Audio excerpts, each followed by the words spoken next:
우리가 스포츠 경기를 보다 보면은 이렇게 운동선수들 얼굴이 이렇게 클로즈 되면서 입으로 이렇게 중얼중얼 뭐라고 말하는 거를 종종 볼 수가 있습니다. 누구랑 얘기하는 걸까?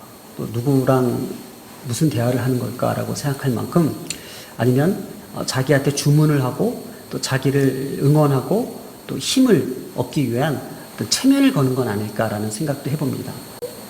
그러나 우리는 기도하고 또 하나님의 말씀을 듣는 우리에게도 혼자서 하는 얘기가 아닌 누군가 우리에게 이렇게 말을 해주시듯이, 또 성경이 우리에게 깨닫게 하듯이 누군가 대화할 수 있는 능력이 있습니다.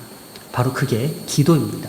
우리 기독교인들은 수없이 이 기도를 통해서 하나님과 열정적 뜨거운 대화도 나눌 수 있습니다. 그래서 하나님의 말씀이 우리 삶 가운데에 지배하고 또 그 말씀 가운데에 우리를 더욱더 격려하고 힘을 넣어주면서 우리에게 기도하게끔 만든다라는 거예요.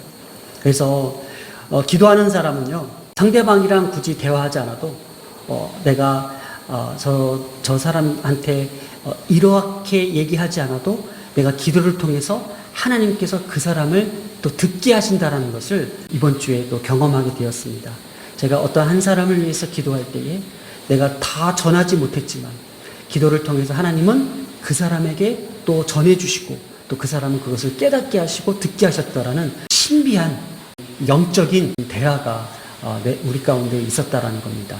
그래서 이 기도라는 것이 이렇게 중요합니다.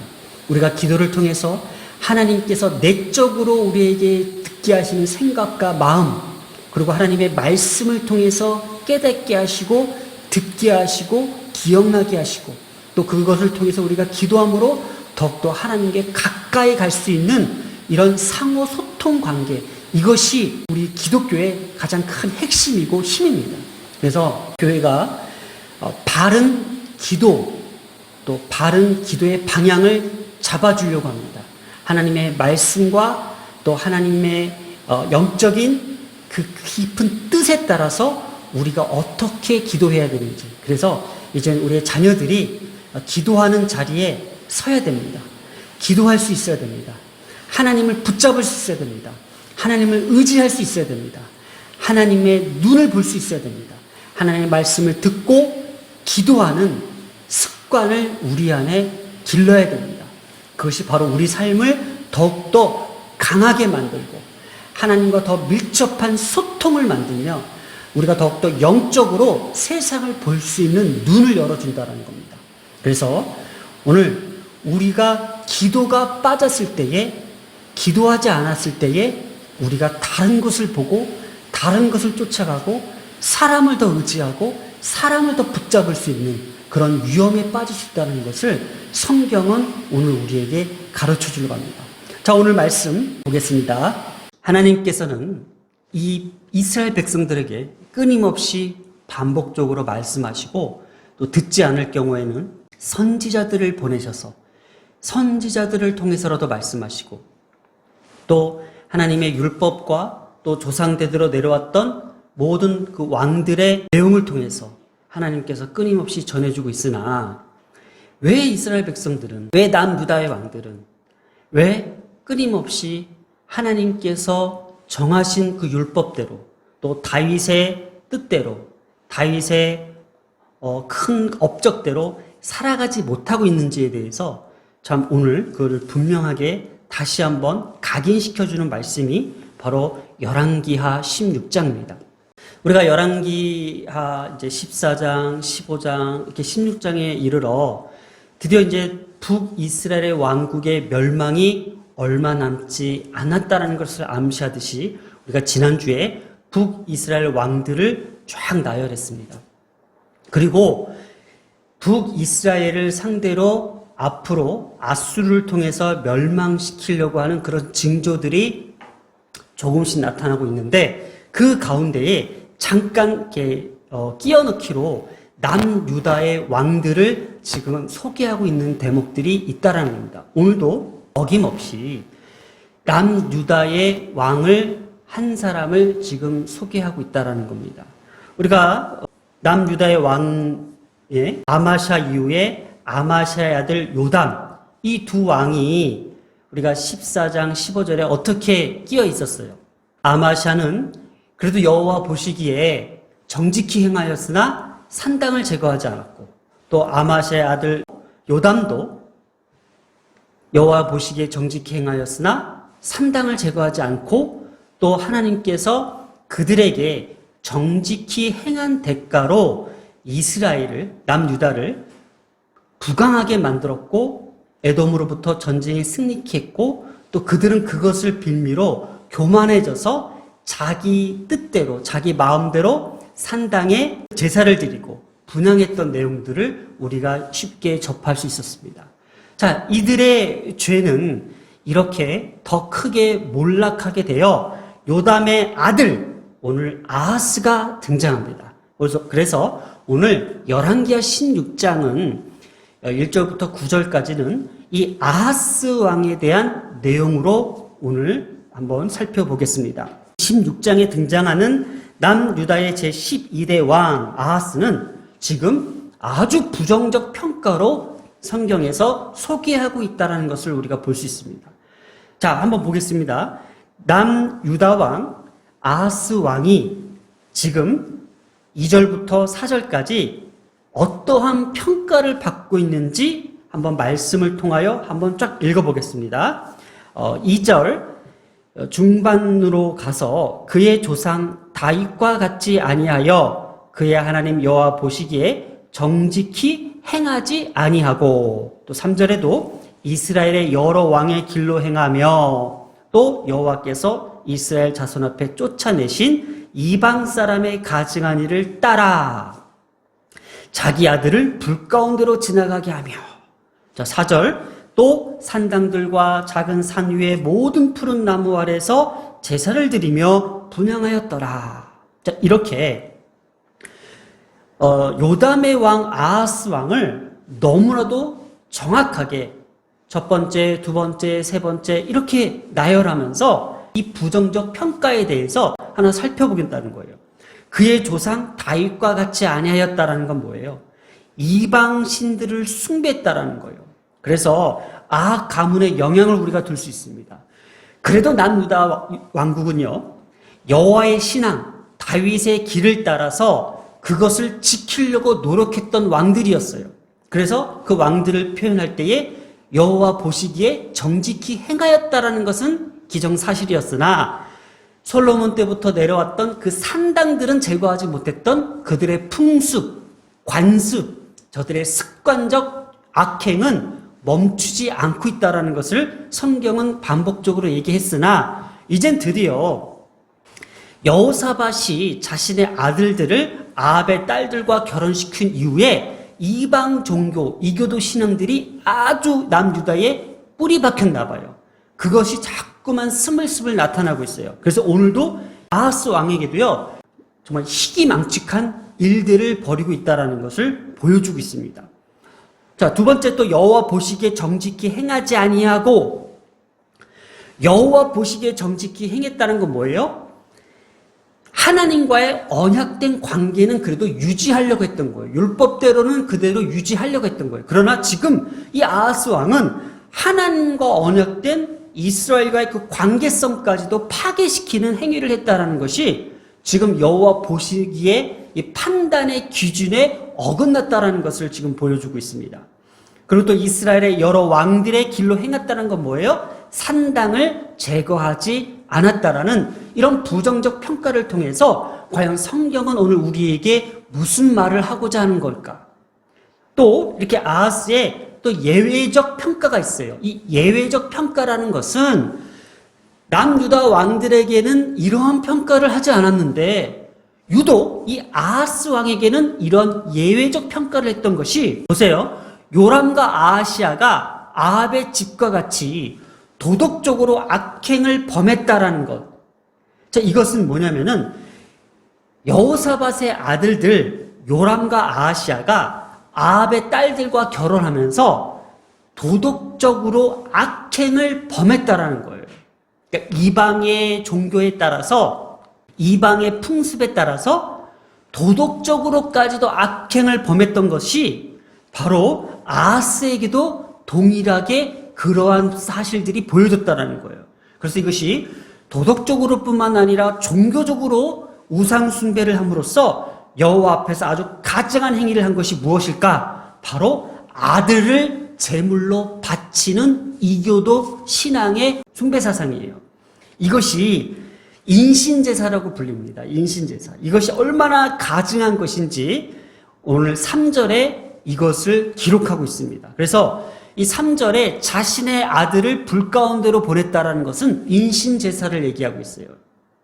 이것을 아하스 왕 때에 행했다라는 것. 그래서 이 구절과 병행 구절로 기록되어 있는 역대하 28장 2절 3절에 이러한 말씀이 있어요. 자, 이스라엘 왕들의 길로 행하여 바알들의 우상을 부어 만들고, 이것이 요람과 아하시아 때죠. 흰놈의 아들 골짜기에서 분향하고 여호와께서 이스라엘 자손 앞에서 쫓아내신 이방 사람들의 가증한 일을 본받아 그의 자녀들을 불살랐다라는 것. 자, 이스라엘 자손 앞에서 쫓아내신 이방 사람이 누구예요? 바로 가나안 족속이에요. 여호수아 시대 때에 하나님께서 여호수아를 요단강을 건너 가나안 족속들을 다 물리쳐서 그 땅에 12지파를 세웠잖아요. 그때 이 가나안 쌍들이, 이방 사람들이 섬겼던 그 잔혹한 그 종교의 신이 뭐예요? 몰렉 신이에요. 말라 신이에요. 그래서 이들은 가증한 일을 본을 따라 바로 이 몰렉 숭배자들이 행했던 인신 제사들을 행했다라는 거예요. 사랑하는 여러분, 오늘 왜 유독 이 아하스 왕에 대한 이러한 평가를 통해서 무엇을 말하려고 하는지 우리는 한번 생각해 보아야 된다는 거예요. 자, 또 아하스의 예의적 평가가 또 나옵니다. 바로 4절입니다. 또 산당들과 작은 산 위에 모든 푸른 나무 아래서 제사를 드리며 분향했다라는 거예요. 그러니까 자기 멋대로, 여기서 자기 방식대로 제사를 드리며 여호와께 분향을 드렸는지 아니면 이방신에게 분향을 드렸는지는 기록되지 않았으나 분명한 것은 이 구절에 빗대어 금지한 사항이 바로 신명기 12장 2절에 이렇게 나와 있습니다.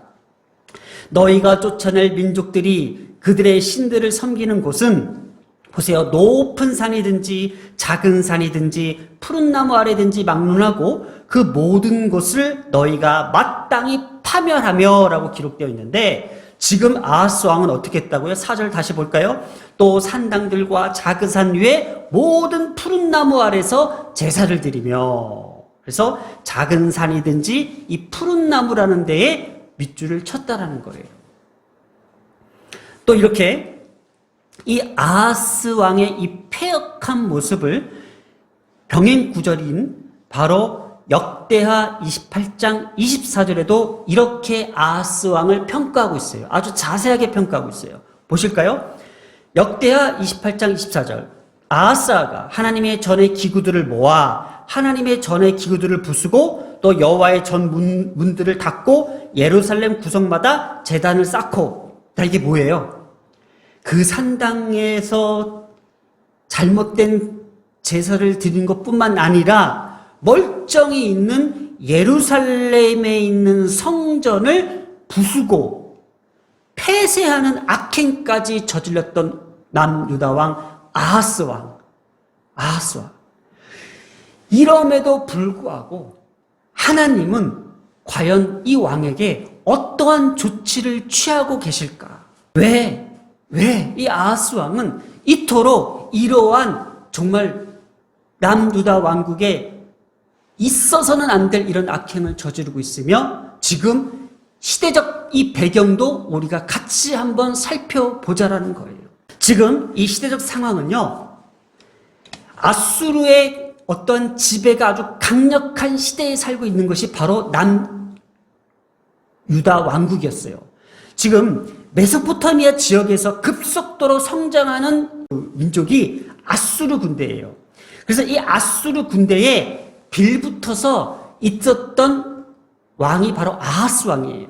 아수르가 지금 너무나도 급성장하니까는 남유다 왕은 더 이상 지금 힘을 쓸 수 있는 상황이 아니잖아요. 아마샤나 그 아마샤의 아들 요담까지 에돔의 전쟁에 승리한 것은 맞으나 하나님께서 이들을 비참하게 복수국으로 이들의 죽음을 맞이하게 된 이후에 이 아들도, 이 아하스 왕도 불안한 거예요. 그러니까 뭔가 잡을 힘이 필요했던 거예요.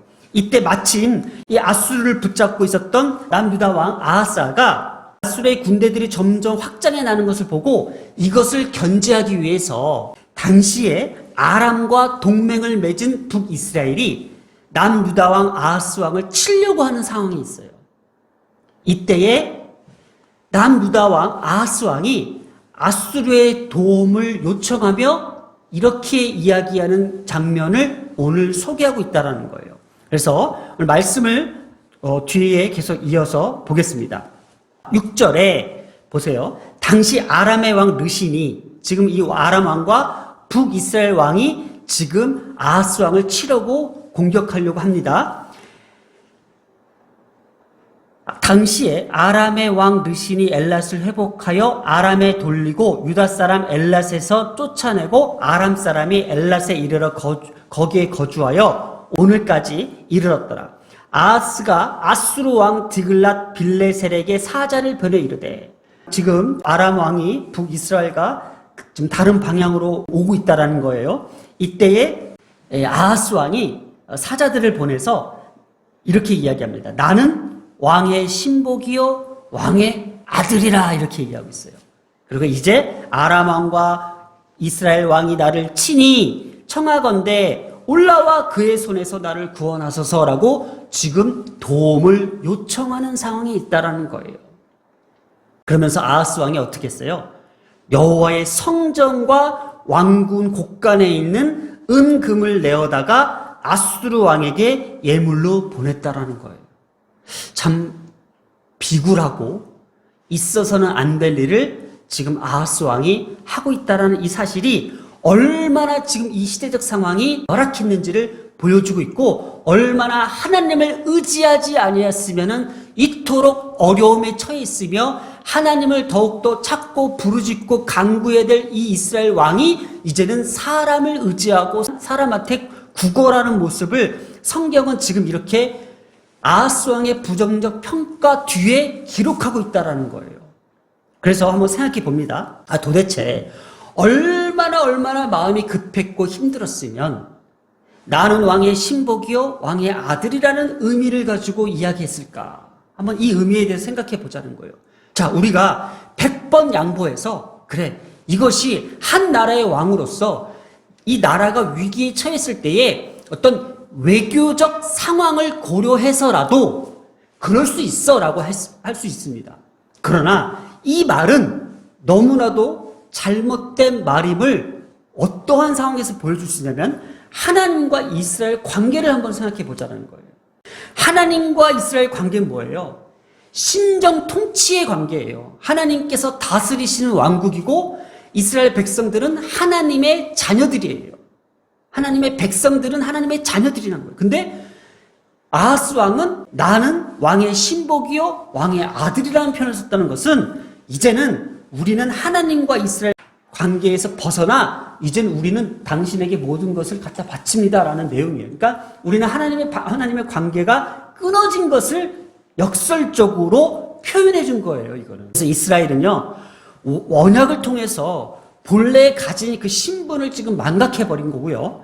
하나님의 자녀된 신분을 스스로 포기한 상태로 표현한 것이고요. 또 이렇게 인간적 지략을 이용해서 이방 왕을 더 의지함으로써 이제는 여호와 신앙을 저버린 불신앙의 모습을 표현했다는 것에 대해서 나는 왕의 신복이요 나는 왕의 아들이다라고 이 말을, 자, 우리는 안 그럴 것 같을까? 한번 우리를 돌이켜 봅시다. 하나님께서 우리가 어려울 때마다, 공경에 처할 때마다, 우리가 낙심할 때마다, 우리가 두려울 때마다 하나님께서 말씀을 통하여 끊임없이 반복적으로 우리에게 말씀하시고 우리에게 간구하게 하시는데, 우리가 인간적으로 어려울 때에 과연 무엇을 찾고 다녔는지, 세상적 어떤 가치와 물질과 인맥과 인간적 지략을 통해서 그것을 해결하려고 하지 않았는지 우리가 한번 되돌릴 필요가 있다라는 거예요. 그런데요, 여기서 놀라운 사실이 있습니다. 역대하에서 소개하듯이 이때 당시에 이사야 선지자를 통해서 이 아하스 왕에게 선지자를 통해서 해줬던 말이 있습니다. 그럼에도 불구하고 아하스 왕은 이 말을 듣지 않았다라는 게 충격적인 거예요. 한번 이사야 7장 4절을 보겠습니다. 그에게 이르기를 너는 삼가며 조용하라. 르신과 아람과 르말레아의 아들이 심히 노할지라도 이들은 연기나는 두 부직갱이 그루터에 불과하니 두려워하지 말며 낙심하지 말라. 이렇게 이야기했다라는 거예요. 충격적이죠. 하나님께서 범죄하고 있는 이 남유다 왕국의 아하스 왕에게 그래도 하나님께서 지키시고자 하는 다윗의 언약과 그 왕궁을 위해서 하나님께서는 그래도 이방 족속들에게 빼앗기지 않기 위해서 선지자를 통하여 이렇게 담대하게 선포하여 주셨지만 그것을 듣지 않고 아수르 왕에게 조공을 갖다 바치며 나는 왕의 신복이요 나는 왕의 아들이라고 고백할 만큼 이렇게 어리석고 정말 무능하고 비굴한 왕이 바로 아하스 왕이라는 것을 오늘 우리에게 말씀해 주시고 있다는 거예요. 분명히 그 왕에게는요 두려워하지 말며 낙심하지 말라라고 그 소리가 들렸을 것입니다. 오늘도 서두에 말했듯이 우리가 운동선수들처럼 체면을 걸어서 할 수 있어. 그래, 이겨야 돼. 버텨야 돼. 이러한 메시지가 아닌 우리는 정확하게 하나님께서 매뉴얼처럼 말씀하시고 또 말씀하시는 그 말씀의 힘이 우리 삶 가운데에 지배하며 지금도 그 음성이 들리고 들리는 가운데서도 우리는 어쩌면 아하스 왕처럼 그것이 문제가 아니고 지금 그 말씀이 나를 반명해 주는 게 아니고 지금 기도하면 내가 되는 것이 아니고 당장 이 문제를 해결하기 위해서는 내가 이 사람을 쫓아가야 돼.